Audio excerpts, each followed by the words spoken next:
So this is Keith St. John's special salmon. Do you have a name for this dish? We can call it spicy salmon. I don't find it that spicy. I'm a spice lover, but let's call it spicy wild salmon. Oh God, that's great. Yeah, you're gonna kind of really thicken this up. What you want to do is kind of create a surface that if you just want to stick your fork right under there, you can get it between the skin and the fish right away. We're standing here with the superlative vocalist, Keith St. John. Keith, sir, thank you so much, Thanks for having me, brother. And you were living here, but now you're in Las Vegas, correct? Yeah, I went out there and started raiding the rock vault. Yeah, how is that show? It's a lot of fun. Yeah, a bunch of people who love all these songs, standing up and just screaming and loving it. So they let me do Stairway, and so that's a lot of fun because it's.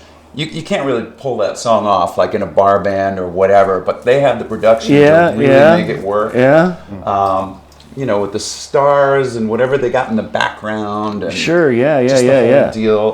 The keyboard player is Michael T. Ross, who you might know from Lita Ford or Missing Persons and lots of studio work. So he's got those John Paul Jones flute parts in the beginning that are so beautiful. Yeah. Precise. He's got that stuff down. And we've got the big double neck guitar that the show owns, which has been played over the years by Doug Aldridge, Dave Amato, Tracy Gunn, Rowan Robertson's doing it right now, and the list goes on. Yeah, I know. It's amazing. Amazing guitarist. Amazing. So there's cast members right now. The singers are Todd Kearns, who you might know from Slash. Slash, okay, yeah. Canadian guy, part of the whole Canadian music mafia. He's got his band Took, which is huge in other parts of the world. A local guy named Steve Hott, who was with Rat for a minute. And the other guy is actually Travis Cormier, who is, he came in second on the Canadian Voice. Oh, right on. And he played in a Vegas show called Bat Out of Hell. The stuff we do in that show is very interesting. Like at the end of Dream On,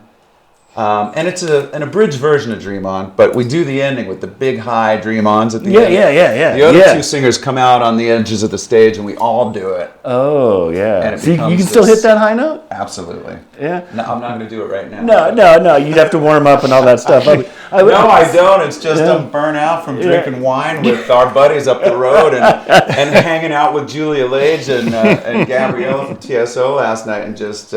having some fun. Now, you did just do an acoustic tour in the UK? I did an acoustic tour of the UK last year. It was you and who was the other guitarist with you? A year ago, you mean? Yeah. Okay, so that was a guy named Jack Frost. Okay. And Jack's a good buddy. He became friends with me because of his love for Ronnie Montrose and Montrose. He started showing up at the Ronnie Montrose Remembered shows and... gave me this when he first met me, he just wanted to introduce himself and gave me this old, real, like 1975 vintage piece of swag Montrose shirt. I'm like, that's really cool, dude. I'm like, this is yours, man. You got to keep this. And he's like, no, bro, I want you to have it. And he was very, very adamant about it. And I'm like, well, cool. It's nice to meet you. And we stayed friends over the years. And it was just a friend thing when I booked that tour and started putting out dates. I hadn't even had a guy yet. And he goes, hey, I noticed, you're doing this. I want to do that with you, man. Right on. And that's how it happened.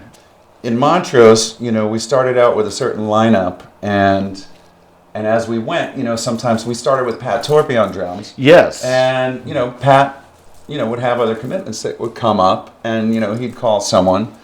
I think the first guy he might have called might have been Eric Singer, who came in. And... we didn't need to rehearse, Well, yeah. I just knew Eric would come in. And Kiss were huge Montrose fans. Eric told me they used to listen to the first Montrose record before every show. Oh, that's awesome. He'd be playing it backstage. I'm like, that's really? awesome. That's crazy.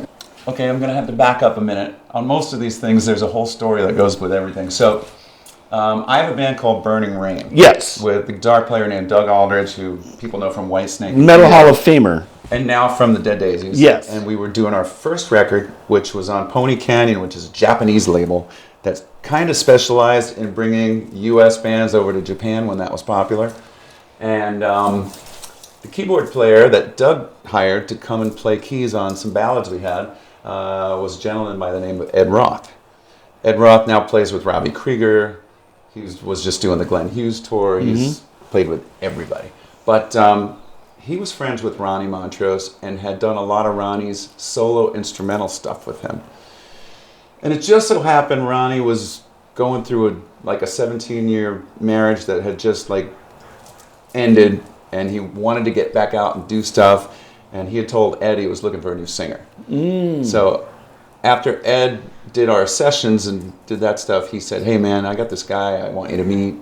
You guys really need to meet, and blah, blah, blah, blah, blah. So, push came to shove, and we started just getting together and writing songs together. Now, I being from New York, Long Island specifically, I really didn't know about Montrose growing up. I mean, I saw the name Montrose in the head shops, on the posters, and I kind of saw it around, and it sounded like a really cool word and a cool name, but, I didn't know much about it. So, and when I first met Ronnie, he didn't talk about it either. All we did was start writing songs together. Oh, that's so cool. So we were, That's and so the cool. funny thing is that's really coincidental about today is the first time I went out to his house in Sierra Madre, I drove out there. I was living in Hancock Park, and he wanted to show me all his cooking stuff. Oh, that's awesome. So he said, no Keith, way. when you come out here, I'm going to have... So he soaked ribs overnight. Wow. In his special way that, Yeah. he did ribs, and he had them ready, and he had all these, he had these big old dented up steamer pots and stuff. That's awesome. For the spinach and the other stuff that he made. And he basically instructed me and showed me how to do ribs right. So he was really, really into cooking. Which that's is a very great. strange coincidence that you didn't know. I had no idea. Now, I know very little about Ronnie Montrose. So, and I didn't know anything. So we got together and we were just writing songs. He'd come over at my place or I'd go to his place. We'd have our DAT machine running with stereo mics in the room and just record the whole day, right? And we did this for, close to a year. And then Scott Bourret, who's always been Steve Miller's manager since he's been famous, who's still managing Steve, who's a big Montrose fan, called Ronnie up and said, hey man, I'm a big fan and I'd love to jumpstart your career if you can get a working Montrose touring band back together. So they talked, and Ronnie decided it was time. Because he was one of those artists that did not want to be stuck playing his older material. Sure, right, yeah. And I've talked to other guys that I know, I won't name them all, there's guys out there touring now that hate playing their hit songs, but they're stuck. Right. And Ronnie just didn't want to do that at all. Even back in the late 70s, he just didn't want to play Rock Candy anymore. So he wasn't out there doing it for Bad a while. Motor Scooter is a better song. So Ronnie just asked me if I wanted to try it. And, and I said, yeah, sure. I mean, that's kind of the way I was, kind of a hippie kind of mindset, at the time. And anything anyone asked me, I was like, yeah, sure, I'll try that. So I got the record, started listening to the songs. We got some musicians, went up to Leeds studio in North Hollywood. I don't know if you remember Leeds. Bob Dylan was in the other studio of Leeds that day, and they didn't want anybody else in the building because that's the way Bob wants it. Right. And somehow Scott worked it out where we could use the other room, but if we saw Bob in the hallway, we couldn't acknowledge that he was a famous guy or anything like that. If he says hello, just be like, hey bud, whatever, like he's a janitor. What's up, Pretend dude? he's a janitor, right? Kind of a thing. That was the stipulation. Okay, but anyway, the jam went well, and probably after 1 minute in the first song that I sang, he was like, okay, what do you think, Keith? You want to do this? I'm like, yeah, okay. So it was a good move as far as, getting the Montrose thing back together. Yeah. Because just kind of by accident, I guess I sounded enough like Sam's kind of younger vibe. And the fans were hungry for it because he hadn't been doing it for so long. Right, sure. Those first couple of years of gigs were just explosions. Yeah, I bet they were. So that was a lot of fun. What was the biggest crowd you played in front of? We did. What was that? That arena they tore down, that big stadium, was the Astrodome. Yeah, they tore that down. Yeah, was it about 90,000 people. Yeah, no shit. Something like that. So we did that. I believe the Scorpions were the headliners. Wow. which leads to another story, which James Kotak was in the Scorpions at that time. Yeah. I didn't know that James played on one of the later Montrose records. And maybe you call those later Montrose records Ronnie Montrose records. Yeah, his solo records. Yeah. It wasn't solo because it was on Warner and it was Montrose. Okay. But James played on one and he wrote a couple songs with Ronnie too. Right on. Which is ironic because we wound up doing Kingdom Come together later. Yeah. James and I, and we've been friends over the years. But that was the biggest crowd, probably, I think. Right on. That's the huge. Scorps headline. Whitesnake was on it, who at that time... Was Doug in there? Doug had joined Whitesnake and I had joined Montrose. So Burning Rain was on hiatus. So you did know... Okay, so you were... Burning Rain was together at that point. Right. Okay. Burning Rain was together. We had already toured. Okay. We'd already gone to Japan. Your first album already came out? Yeah. Okay. First album already came out. We already toured. We did our thing. And then it took, because of these zany antics we both started doing, it took 13 years to come out with the second record. Yeah, I noticed that on Wikipedia the other day. I was doing my research here, and I did listen to the first album. And you got some really, really hard bangers on there, man. Well, they are. It's really good, really hard, really fast. And you have too many ballads, though.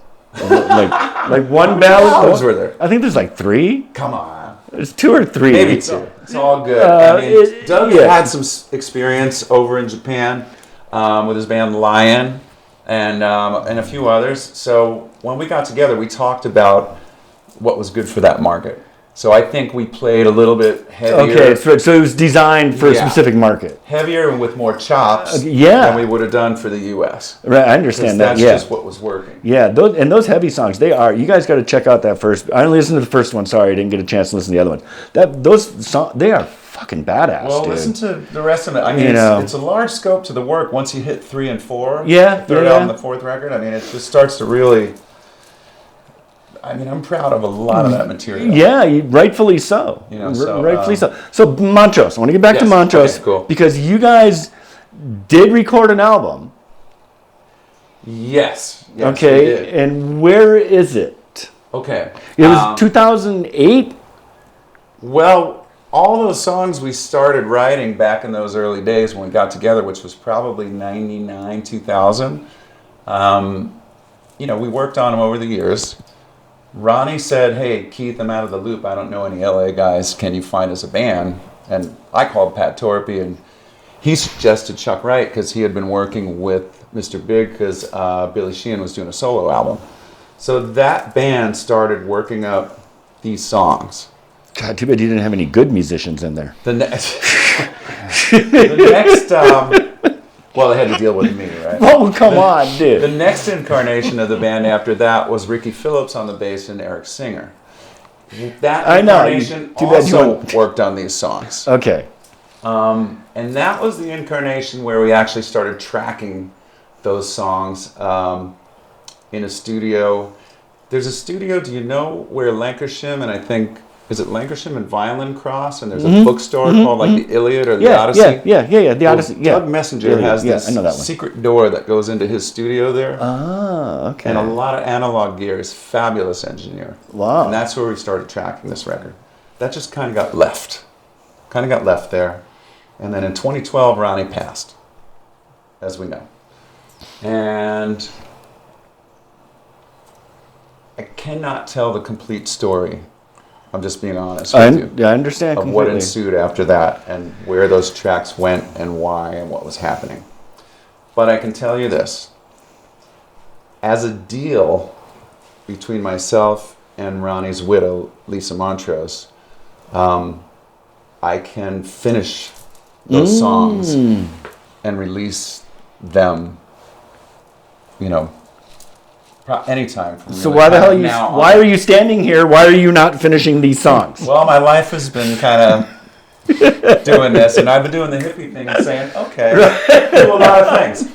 And We want those. Do we not want that album? We want that album. Yay. Keith, we want that album. All right. We want maybe the this will album. Shove me over the edge. All right, come on, dude. See, this is me. Yes. And this is the edge. Okay, yes, go. Where's the album? Go. We See what's need. happening. Go. That's what we need. We need that album. And we need to start cooking. So let's get the fish. Grab the fish. Grab the fish. Grab the Okay, fish. I'm gonna. Grab the fish. Grab the fish. So Keith wanted some wild caught coho salmon, which I could not find. The Ralphs, they did have some wild caught sockeye salmon, but it was previously frozen, which is not really what you want when you're cooking fish. And Keith, you want to talk some more about that? They wouldn't have known. I know they wouldn't have known, but you have to. He's a purist. Yeah, fresh fish. I mean, let me put it this way: if you walk into a restaurant, a sushi bar, Yes, sir. for example, right? Yeah. If you walk into a sushi bar, That's a good example. and you smell fish, turn around and You're walk walking out. Yes. Okay, That is a exactly. good Run, word. exactly. Run, man. As you seafood lovers already know. Yeah, fish is not supposed to taste fishy. Okay, if it tastes fishy, it's because it was frozen or it's going bad and it's locked into fish oils. Very true. So, how do you get So those out? here's the deal.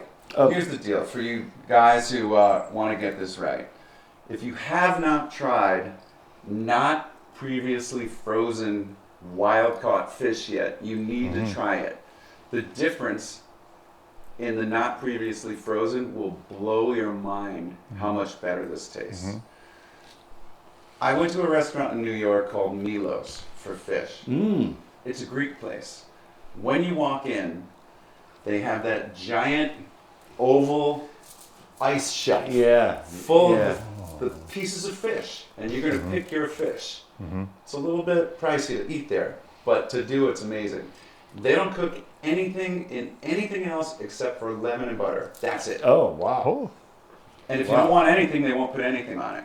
Wow. They fly their fish in daily from the Mediterranean. Gosh. It's Yeah. Mediterranean caught It's a little pricey. daily, and they put it on there. But when I tasted that fish, I had to research it and go, what? Just- WTF, Yeah. right? Yeah, So, yeah. so anyway, in my time here out in California, I started to become a little bit more of a foodie. Not so much, just in my own kind of realm, like what's good for me. And I discovered that eating fatty fish with salmon is one of the best. Yes. And nowadays we're getting educated with what groceries we eat. Finally, after Yes. 75 years of just being bushwhacked, by these people putting hormones and all that shit in our food. Take it. Wild caught salmon is one of the healthiest things you can eat as a animal-based protein. It's true. It's true. So High in the I omega do 3s. this- I do this more than once a week. I make this stuff at home. Right So try the wild caught. You can get coho, but wild caught unfrozen, never been frozen salmon. It will blow your mind. So I'm going to do this in an air fryer today. If you have not discovered the air fryer, let me just tell you this. I know most people have discovered Yeah, it we by have the one. stage Yeah, of the yeah, game. yeah. But if you use this stuff, which costs about $1 for a million of these, you don't have to use any oil, any butter, anything to cook your meat on. or I've your never fish even on. seen those. What is that? Well, you're going to see what we do with that in a minute, because this is the tray Yeah. that goes inside this Right. tray. Yeah, I see that. Yeah. So that I've just never seen them. not only do you not have to clean this because it's disposable, you Right. don't have to clean that.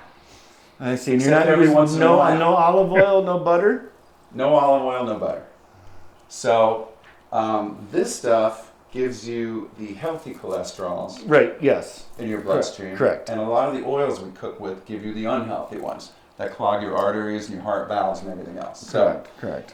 once you hit, the ripe old age of, like 35 and above, you want to start thinking about these things, right? So, I just turned 35 last week. exactly. Happy birthday again. Thank you. For the second time. For the 35th time. Right. So let's get to it. Let's figure out how I make this work. 'Cause so you're where saying, did you a get- piece of fish, just cook it in the air fryer? How's that going to taste good? What is that? Who influenced your cooking when you were growing up? Who did the cooking at home? Well, growing up, my parents were largely out of the house because they were young, working also taking classes in college, and so I wound up with grandparents. Oh, a lot. okay. And my mother's parents were both European, and they cooked. They spent their lives in the kitchen. Sure. Constantly. Yeah. But if I cooked like them, I would be like 350 Right, pounds. yeah. Because that old European, everything was butter and bacon.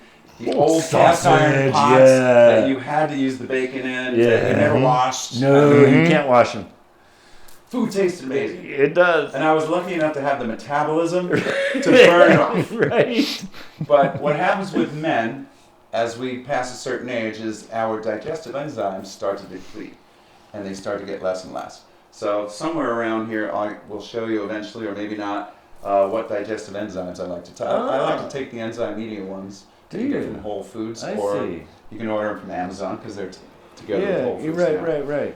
So anyway, to make this stuff a lot more tasty, and also to lock the juices into these, I developed a spice routine which was kind of Japanese influenced, the people who taught me I this see. stuff. Okay. And I'm going to start with Go. some Yeah. of these Go. over here. Is that okay? Yeah, So absolutely. let's just move these over and start talking about it.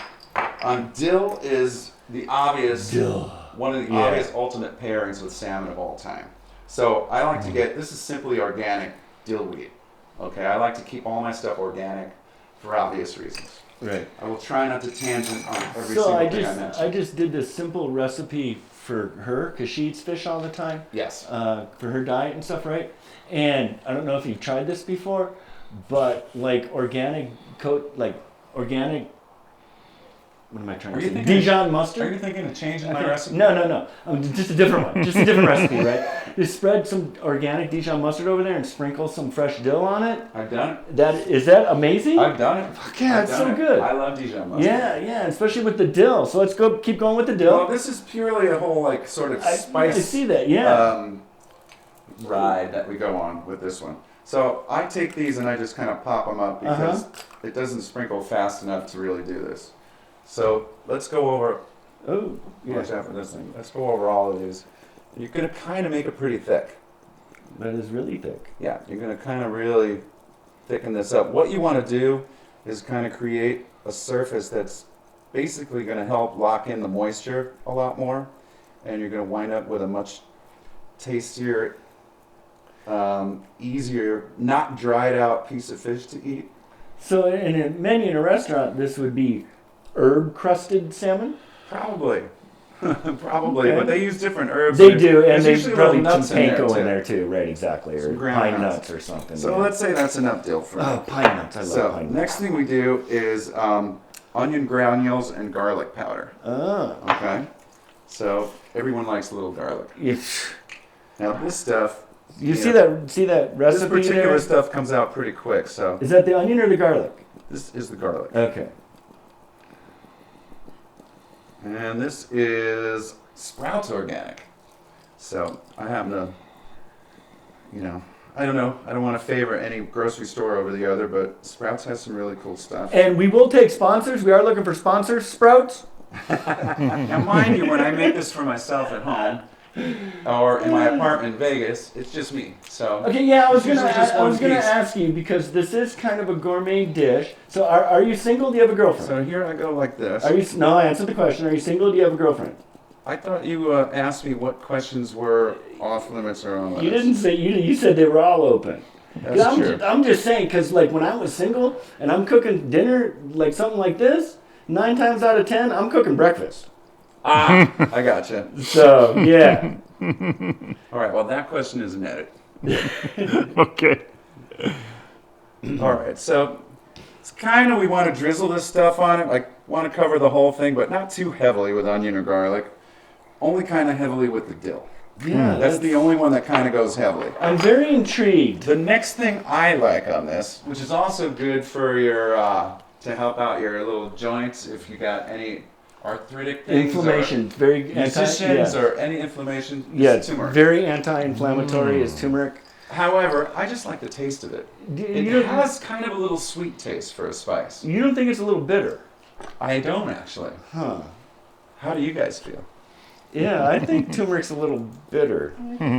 You haven't tasted this. I guess if you put too much, right? Comment below. Right? Yeah. Yes. Like, comment, and share. Don't forget to hit that bell.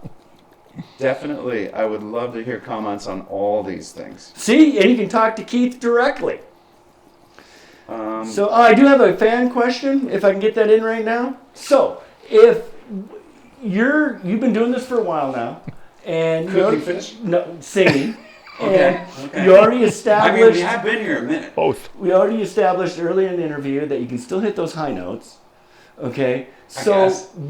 do you have any advice that you would give to an up and coming singer in how to treat their instrument so that 20 years down the road, their instrument is still in shape and they can still do what you're doing right now? Right. There's a lot of opinions on that, and there's a lot of singers I've talked to over the years. I've talked to almost all the singers you guys know, and the teachers from the East Coast and the West Coast, etc. And really, the key is to learn how to use your instrument. So the way I like to warm up before doing a show is I like to make sure all the airflow and the production of the mouth and the tongue and the throat are all doing the right thing, and kind of sort of stay in touch with that a little bit throughout the day. One mistake I think some singers make is they warm up too much before a show. They're backstage doing the scales, doing the bel canto, Ave Marias and Ande Felice and all that. Those things are good, but if you're still pushing from your throat and not really phonating properly, then all you're doing is making yourself tired. And you're just going to be tireder by the end of each show. So for me, I'd say instead of doing what it seems like you should do and start low and do your little scales and keep going higher and higher and higher and higher until you try to get over that, the passaggio, where you go into the mixed voice or the head voice, I start high. Start there, because that is when your body will adjust in order to properly phonate those notes, and then bring that down. Once I discovered that, changed everything. You guys hear that? It stopped me from being tired all the time. That is awesome. So go up there and experiment at home. There's a lot of ways to do that. A lot of people like the lip trills and the bubbles and all that stuff. The Yeah, right. A lot of people like that. Yeah. Alcohol is a killer, especially whiskey. Yeah. A lot of the singers I know who've lost their voices, From whiskey? they drank Jack, on stage all the time. Yeah. And We'll take that sponsorship though, Jay. however, I will say this. Sammy Hagar himself introduced me to singing with tequila. The first time we sang together was at his place down in Cabo, and Ronnie was there too, and it was kind of a little reunion thing with them. Wow. And he made us all drink tequila. I said, "Nah, I can't really do that before you sing." He goes, "Come on, dude, you're gonna love this." And I'm like, thinking to myself, all the singers who did that, it was always rumored that David Lee Roth's Jack was just iced tea, which I'm sure it was. But Sam's tequila is tequila. Okay, Yeah. so it actually kind of loosened it up a little bit, and it kind of worked. Really? I was like, wow. Yeah. I'm not telling you to drink tequila before you go on stage, singers. But I've quit. the clear alcohol, the vodka and the tequila seems to be a little bit easier to deal with in the aftermath. I see. What were you going to say, Jane? Is it only his tequila though? Only Sammy's Sammy's tequila? Cabo Wabo? Sponsorship. I'm telling you, it's good tequila. Okay. Good tequila, man. So I learned that about the clear alcohols. However, I'll only rarely drink and sing. If I do a tour, I'm completely water and whatever else. Yeah. Do you smoke before you sing? Smoke? No, I don't smoke. Not cigarettes. I don't smoke. You wrote that song. You have that song there on the first album about I'm so high or whatever the hell it is. Are you lying? Doesn't mean I was smoking. You're lying to me, man. That doesn't mean I was smoking. You lied to me. What's the song lyric now? I can't rember. Something about being There's a high. lot of stuff you don't remember very well. So Well, that's because now, if you eat See, that's because I'm hot. if you eat this salmon right here, fatty fish is It very improves good your for the brain. It does. It's very good. It for is the very brain good for the brain. process. All right, so let's go ahead. What do you want to do here? You want to continue Yeah, this where I and was, continue but let me talking? go. That's Okay, all right. so we've done. We did the okay. turmeric. Let me refresh. We start with a good healthy layer of dillweed. Okay, all organic. Then we move on to the. You could do this in either order. The granulated onion, not the onion powder. Get granulated onion, and the garlic, organic garlic. After that, we put on a thin layer of turmeric, or turmeric, however you want to pronounce it. Then for me, and just try this. You may like it too. I like to do a pretty good, well, not too much, just so you can see it. A little drizzle of cayenne pepper. Great for your blood. This is good stuff. And I finish this all off. Damn. The very last thing is with this crushed red pepper. Okay, and I don't really want to put too much. I just kind of want to drop it on there, like boom, boom, a couple of flakes. That's too much. Okay, but I am a spice fan. It's rock and roll. There it is. These are ready now for the air fryer. All right.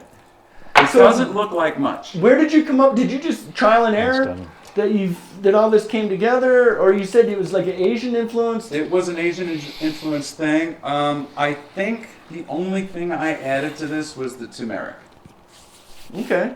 All right. Everything else was an old Japanese guy. Huh. Right on. That I've never showed it to me. Yeah, I'm really curious. I really want to try this. Well, let's do it. So yeah, let's do this. So let's get to the cooking method. Let's plug in our actual oven here, which today is the air fryer. And the fish is getting ready to go in right now. And I did want to mention to you, because every time I've seen you, and the first time I saw you was at the Metal Hall of Fame event, I believe the Canyon Club, right? Oh, that wasn't that long ago. No, yeah. It's less than a year ago. But yeah, and that's the first time, and I just walked up to him. I'm like, dude, I have no idea who you are. You sounded great. I have a show. Come do my show. Yeah. And he's like, maybe. Okay, I'll think about it. And now he's here. So this is cool. And at one point I went, yeah, okay. Yeah, exactly. Yeah, the last time I talked to you, you pulled me backstage at the Metal Hall, and we talked about a whole bunch of shit about you doing the That's show. right. That's right. And that was awesome. That made me feel like a rock star because I was backstage at the Well, Metal Hall of Fame. in my defense, what happened at that Metal Hall of Fame show is that the sound and lights that were brought in by the hotel that were rented to the owner of Metal Hall, it was absolute garbage. And not that many of us hanging around knew a lot about sound systems and lighting, but I happened to be one of them. And luckily, there was another guy too, and we had to quickly run around, tell people how to rewire everything, because it wasn't even wired to work right. Wow. It's like, bring up some monitor, and Damn. How no can one you, could figure it. The sound guy couldn't figure out why nothing was working. How can So you, I was like, guys, and they're like, we don't know. It's only my second week working for the company. And I was like, holy Jesus. So we took our shirts off, and we thank God you were literally. there. Yeah. So when you first talked to me, Yeah. I was in a rush, and I wasn't being standoffish. No, I was no, just no, like, no, Later, yeah, later, yeah, later, yeah, later, yeah, later. no. Talk to me later. Yeah, no, I totally. It's like I said, since I started doing this, man, your guys' life is just fucking out of control. I don't know how you do it. That night was pretty fucking out of control. I have no idea how you do it. So Flocking. every time I see this guy, you are dressed like a rock star. I'm curious, were you born dressed like a rock star, or because you got like a '70s vibe going on? I noticed this shirt you got on today. You even have your monogram over there. Okay, well, this shirt has a story to it too. But let me just say, for the first part of that sentence, my mom was a square, and so was my dad. But she was the oldest of 5 kids, and she was super young. So her siblings weren't that much older than me. So I got a lot of their hand-me-downs.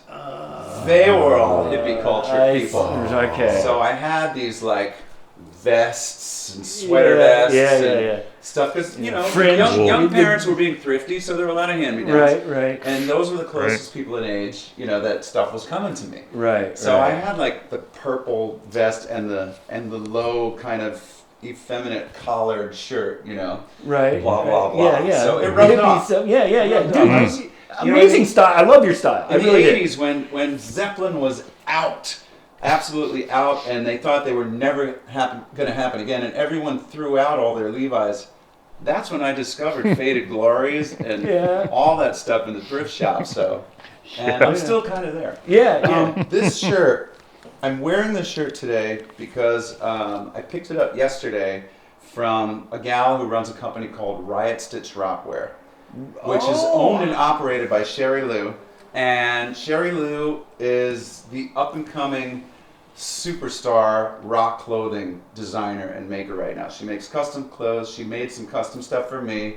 Right she on. does all of Steel Panther stuff. She works for bands like Accept. Can I touch? She works for members of like That is so cool. Night Ranger, etc. The list goes on. Turn around. She works show for everybody. Show them the back. Look at that, man. There's a dragon. Oh, that is so cool. So she happens to know I like dragons. And she just kind of dragons. She knows I like red. So this is go. it's still kind of, this is a casual shirt. It's not a stage shirt, but she's like, I thought you'd love this. And I'm like, you know what? You're going to wear that to the library? I'm like, you're freaking amazing. I actually would if I visited the library. But these days, Dude, this is has been my library for the last I hear 20 that. years. But that screams stage, dude. That is screaming rock star stage.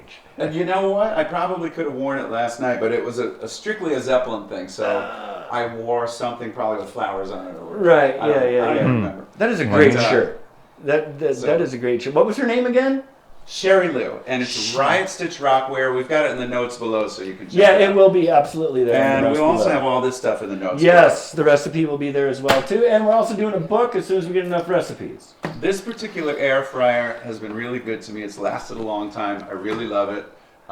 It's the Power Air Fryer XL, and you can check it out for the link below. It's under $100, and it'll last you forever. And once you cook on this, it cooks steaks 100% perfectly, better than I made them on the barbecue. I never thought that was possible. Yeah. Because I do all mine. I'm not sure if I believe you. I sear mine on the barbecue with whiskey, and I do all that stuff. But you won't believe the way stuff comes out of the air fryer. I've never done a steak in an air fryer. I do French fries. Give it a try. Don't be afraid. I'll walk you through it. I'll hold your hand. Okay. I'll try, even though I'm a little short. I'll reach up to hold your hand. We'll do it. We'll make it work. First, we do the intense task of prepping the cooking instrument.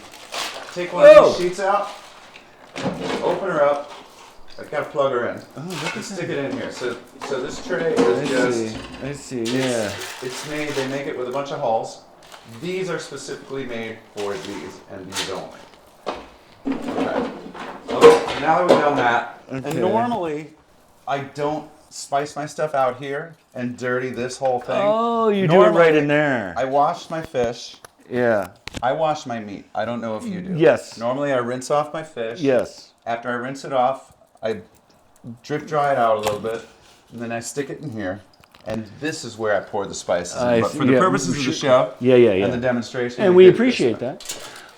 And for those who don't know, if you're stuck in like North Dakota or Kansas and getting fresh fish is a little difficult or expensive, and you go for the frozen, if you thaw it out and soak that in milk for 20 minutes, the milk will take all of the fish oil and suck it right out of the fish. And then you just throw the milk away or give it to your cat and rinse the fish off and dry it, and it tastes fresh. It does. It does. Well, for all you people in Kansas and Missouri and everywhere else, I'm in Las Vegas. He can in the get middle of the desert. hottest, worst Death Valley desert in the world. And I get fresh unfrozen salmon every day. So there you go. Not You a problem. can find it. You can find it. It's getting more and more popular. It is. So, It is. anyway, all we do is slide this drawer in, if you haven't used the air fryer before. Now, normally, with the unfrozen salmon, which is what you guys are going to use, they're about 3/4 of an inch thick. Yeah. This is a lot thinner. The 3/4 of an inch thick one, those 3 pieces, or 1 piece and 3 pieces, or 2 pieces, I cook with this. It's the same time, same temperature. Right. Yeah. Whether it's 1, 2, or 3. Correct. More than 3 wouldn't fit in here, actually. You need a second one if you're feeding a family of 6. So I'm going to reduce my time on this. So I'm going to do 380. We hit the button. It's 370. I'm going to go to 380. It's going to show up with a time on its own. Right. So it's 15, but I'm going to reduce this down to 11 for Okay. these thin slices. Okay. I would normally do 12 or 13. It's just a little bit above 10. You do Right. 12 It's one more than 10. and then just cut it open like you do with fish on the grill and look at it. And Yeah. if it's a little too raw inside, do one more minute. Remember, it's done when it flakes easily with a fork. The other thing to remember with an air fryer is if once this bell rings and you're somewhere else in the house, if you leave it in there, it's going to continue baking. So it's going to be more well done if you're not there to retrieve it. Some people actually use a recipe that's X amount of minutes, say 9 minutes, and then I leave it in there 3 minutes because they like that taste. I Yeah, like it yeah. just not extra baked. I just like it air fried and out. That's Right the on. way I prefer Right it. on. Yeah. Yeah. So you mentioned that your parents were squares. Any, They'll admit it. Any other musicians in the family? Yes, yes. Well, where I spent a lot of time, my mom's parents. My mom's dad, he played a lot of instruments, but he liked to play his accordion. The quarter box. Oh, yeah, And yeah. he had his buddies, even in his 80s, he had his buddies Yeah. come over with guitar and whatever else they had, balalaikas or whatever the hell they were using. He was German, and they'd play and they'd just sing. In the Yeah, living room. They'd right hang on. out and sing all the old songs. 5'2", Eyes of Blue. Has anybody seen My Girl and all that stuff? You know. Right on. That's awesome. There was a piano. You know, a lot of times they played piano. What was the first instrument you picked up? Because you're a multi-instrumentalist, right? Whatever I'm trying to say. Yeah, You play more than one instrument. You're not just a vocalist. What was the first Yeah. one you picked up? Well, and I was never trying to be a vocalist either. But there was a piano in the house. My mom took serious piano lessons when she was a kid because her parents wanted her to. Right. She didn't really want to. So our piano sat in a room in the back collecting dust.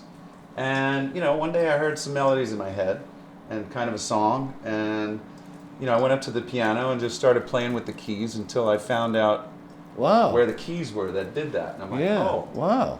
And I'm hearing this other line. That's and pretty cool. That's on this hand. And, okay, it took me a while to coordinate it, you know. Sure. But it was very kind of Bachian, you know, Handel, you know, all that Brahms, you know, the early kind of Baroque period Yeah. sounding stuff that I heard in my head. And so self-taught. Eventually that got better and a little bit better. And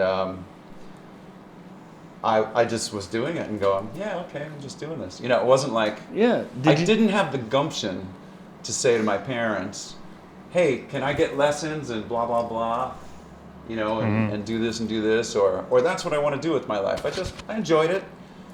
And, you know, I'm very, whatever side of the brain that is that kind of Left. hears things and Yeah. you know, feels spirits and Yeah. all that kind of stuff. It's left side, the artistic So, side. yeah, so I was very, very much a left-brained kid, and I wasn't very organized. But I did very well in school, which is really ironic. It is, So, as a former teacher. right? So what was your teaching experience, if you don't mind me asking? So I absolutely love teaching. I taught high school English in South Central Los Angeles. Wow. And it was incredible.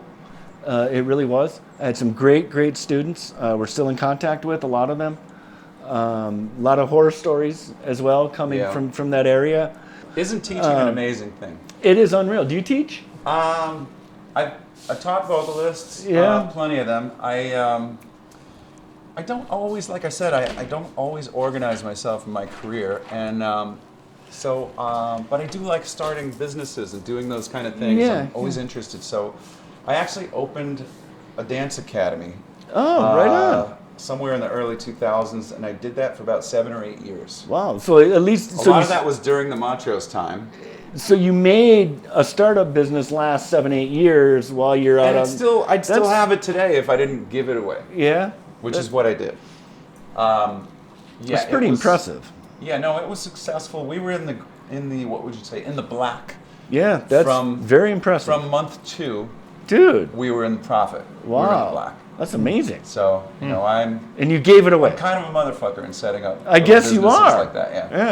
Yeah. Okay, I'm jealous of you because of your hair and that shit right there, man. That's just bullshit.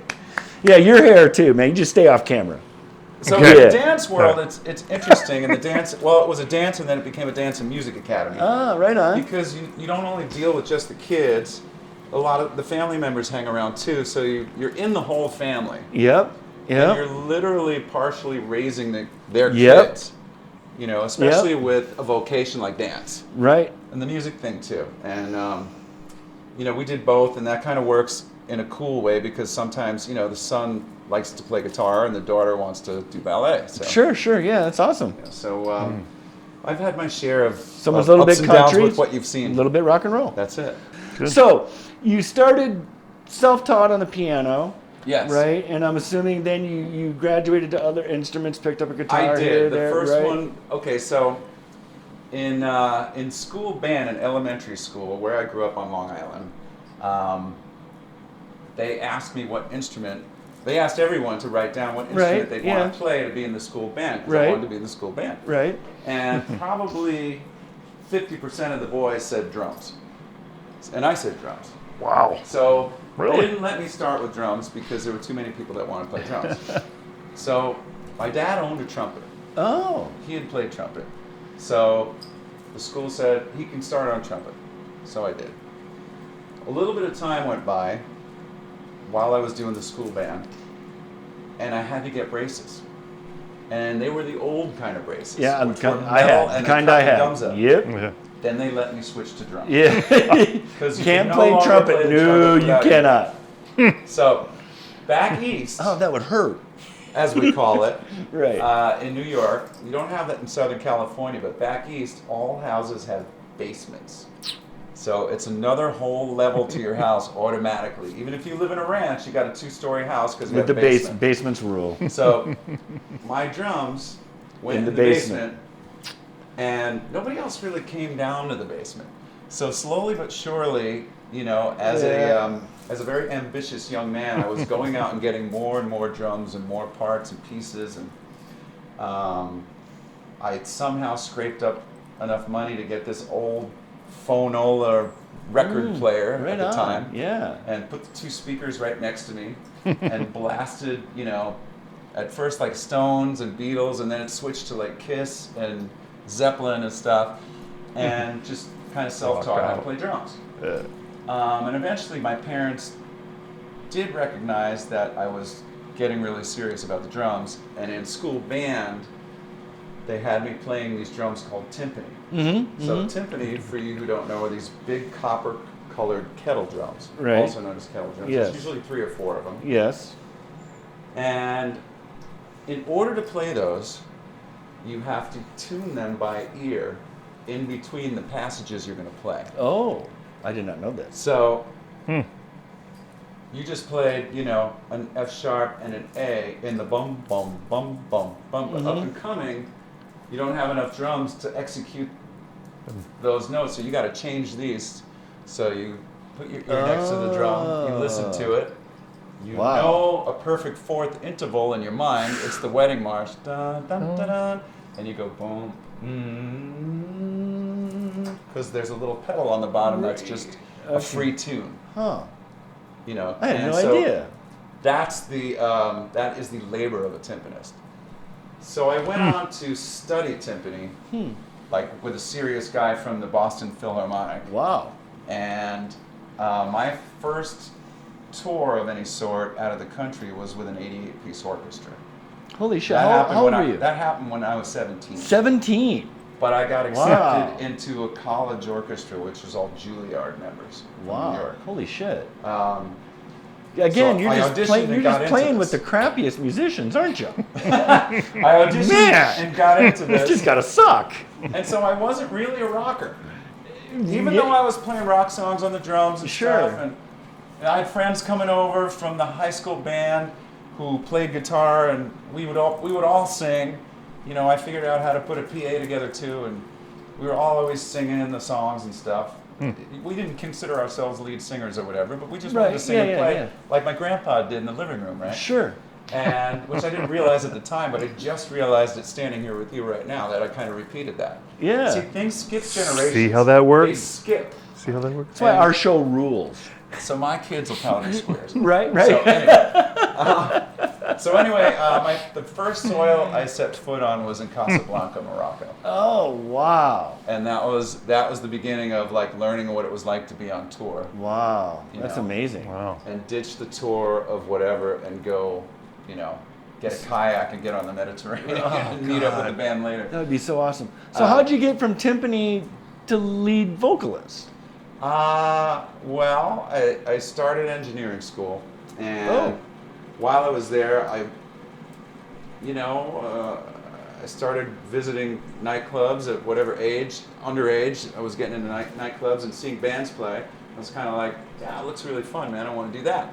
So I'd go to the student union and look for some ads, and there was some stuff going, hey, drummer wanted. Mm-hmm. So answer one of those ads and audition on drums for a band.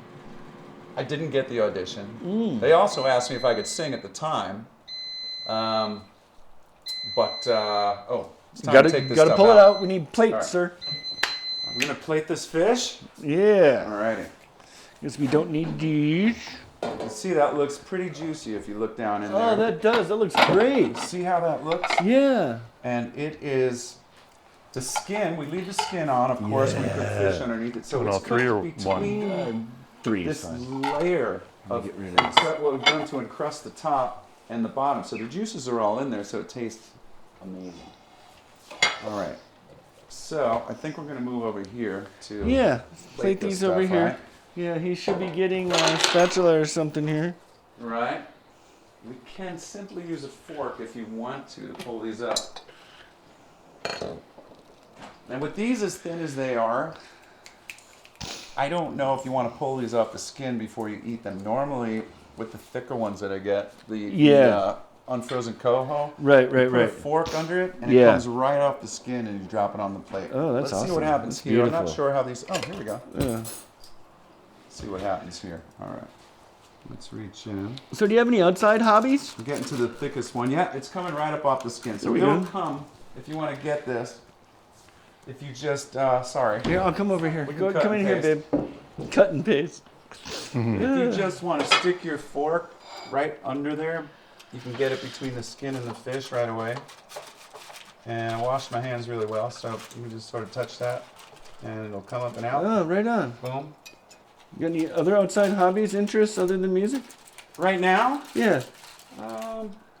well, I like traveling, so I've compromised a little bit on what I need to go out on tour, just because I do like spending some time traveling Yeah. nowadays. Right on. I love traveling too. Like I said, these are thinner and falling apart a little Yeah, bit. yeah, So yeah. at the end of this thing, folks, once you've finished this, you've got a fork. This does not need to be cleaned now, because all we do is lift this up, go like this. I like to throw these in a little baggie and just chuck them in the garbage and be done. Right on. Yeah, that's so easy. However you guys like to recycle or do your thing, this just goes back in until the next time we need it, and we're done. Right on. Mm-hmm. So, Right on. and we haven't used butter or oils or Yeah. butter substitutes or anything like that to cook this stuff. Right on. Would you like to take the first bite? Okay. my friend? Okay. Yeah. Oh, right, yeah. We'll go over to the table. We can go over to the table. Okay. All right. And to continue that story, working out. I mean, exercise, Yeah, but yeah. I do stuff in nature. Like I work out without really realizing I'm working out. I used to live in Woodland Hills for quite a long time, and I lived right near a mountain, which was just one of my favorite places in the world. Yeah, yeah. And yeah. anyone who's seen my recent Facebook story will see that I was just there and went up let's take and these shot a over little video out there. Yeah. So I go up there more for kind of spirituality and just to feel the sort of outdoor, away from everything vibe. But I'm hiking up and down the mountain, and without even realizing it, keeping things in shape. All right, so here's the part of the show where our guest signs my chef's coat.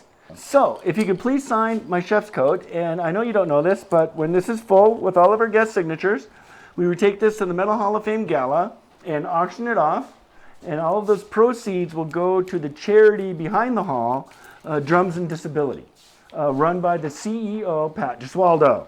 We love you, Pat. Love you, Pat. He does rule. Where do you want? Front, back, side? Where do you want? Let's go right here in this empty space, yeah? Okie dokie. Yeah, fine. That's We're- cool. I should be able to handle this by now, right? I would hope so. You do It's silver. I hope it's Coming out. Yep. Looks like you it do is. a meet and greet there at the Raiding the Rock We Vault, do, right? Yeah. and we sign quite a lot of do you? stuff Yeah, all the that's time. pretty cool. You know, as in every tour, the Keith St. John tour, we signed tons of stuff, Yeah. and all the other bands over the years. Thank you, which thank we've you. Talked about That's so one awesome. or two of them. Yeah, There it is, buddy. Thank that's you. awesome. Thank you so Appreciate much, the Keith. inclusion Dude, on this this. was awesome. Thank you so Really much for cool. doing this. Thank you. Really yeah, cool. Anytime. This is Have awesome. me back. Yeah, we want you back for sure. I'll make my special hamburgers next There time. you go. What anything? We're open for anything, man. Okay, so we can try our food now. All right. So this is Keith St. John's special salmon. Do you have a name for this dish? We can call it spicy salmon. I don't find it that spicy. I'm a spice lover, but let's call it spicy wild salmon. Oh God, that's Oh. great. You guys like? Dude, this is fantastic. So one of the best drummers that came into the Ronnie Montrose band while I was in it, and Ronnie Montrose said to me, he goes, "No offense, Keith, but I never expected to find this kind of talent in one of those bands." One of the best guys we had with us who Ronnie really liked was Wild Mick Brown from Dawkin. Oh wow. Oh, yeah. Wild yeah, round. Mick Yeah. is an Yeah. old school round player, as you say in the Yeah. industry. And I mean, he listens, you know, like the way the old school guys listen. Mm-hmm. So Ronnie be out, you're on a stage that's, 150 feet wide, and Ronnie's a mile away from you. Yeah, it's hard And to see. he'd do his nuances and pick them all, Ah. and as, all the time. And so, but Mick also worked with a guy that another friend of mine worked with, Derek St. Holmes. Mick worked with Ted Nugent. You know, Nick Derek. Nick was in the Ted Nugent band for a while. Okay, when we were rehearsing for the very first Ronnie Montrose Remembered show, which I only thought I was going to do one as a memorial celebration for him, everyone came to rehearse, and we did it up at Mates. And Whitford came in with St. Holmes together, and those guys were already friends and stuff. They actually started a band I'm sorry, called... that's Brad Whitford? Yeah. Okay. They actually started a band called Whitford St. Holmes. Yes, I know I know this. you know that. Yes, I Those do. guys, I've never heard that. Oh, okay. Those guys actually turned me on to pho. It was the first time I ever ate Oh. pho. Ah. Since they had been at Mates and those rehearsal rooms so many times up there, they knew this joint we could walk to. From Mates? From Mates. All It right. was blistering hot, but I'm like, I'm taking a walk with Brad Whitford because he wants to show me a fucking pho place. How are you going to Yeah. complain I about mean, that? So, and it tasted great. It was brilliant. I don't run out and go eat pho, but I mean, those guys loved it. It was their favorite thing. Mm-hmm. And so there's all kinds of food stories, Yeah, that's man, that are great. just Oh, yeah. awesome. Oh, God. around So- this industry. Who, in your opinion, Yes. who's the most underrated vocalist? Most underrated? Yeah. You should come try I this. think there's a lot of us. Yeah, come try it. Come try it. It's really good. Are you finished? Underrated? Try it, yeah. That's a tough one. I mean, a lot of us in the industry really like Steve Marriott, and he really never got that Try fame this. and glory thing. Good And call. a lot of that Good has to call. do- a lot of that has to do with where music was at that time. Correct. Yes. The songs that climbed the charts on the radio, and Steve he wasn't on a hit song, Right. but he was a Yeah. fantastic Yeah, I like that. vocalist. That's a good answer. I like that. I like that a lot. It took a long time for some of our black singers to get recognized for. I mean, I don't even think Whitney Houston got recognized for the singer she was. I mean, I don't really think. I mean, people adored her and loved her, and she looked great. For She the had a lot image, of the hit persona, songs. yeah, but But as far as like right now, like young kids should be listening to that and learning and trying to sing that. yeah, this is how you. Yeah. Let's sing a I, song. yeah, I agree. I grew up, the first time these guys asked me to sing for a band, I took out Aretha Franklin records and in the basement and put them on the record right. player. Yeah. And that's the stuff I just sort of self-taught because I heard singers doing these chops, and I was like, You never had any. how am I going to get to know this, you Yeah. know? Do you have vocal training? Did you have any vocal training? Later on, Yeah. not at first. First I just went out there and I was young and I just belted and whatever happened, happened. And you're that young and your voice can take it. Yeah, Whatever you you know, dish the out. Screaming has got to be harsh on your vocal cords. It is. But when you're young, you can do it. You can handle it. and you can just keep doing it, and it doesn't really. And a lot of these guys who did lose their voice and everything, maybe never got out of that syndrome. You know what I mean? You're a singer, you probably got some bravado, and you probably think, hey, don't tell me what to do, I got this, I don't need to study from that guy.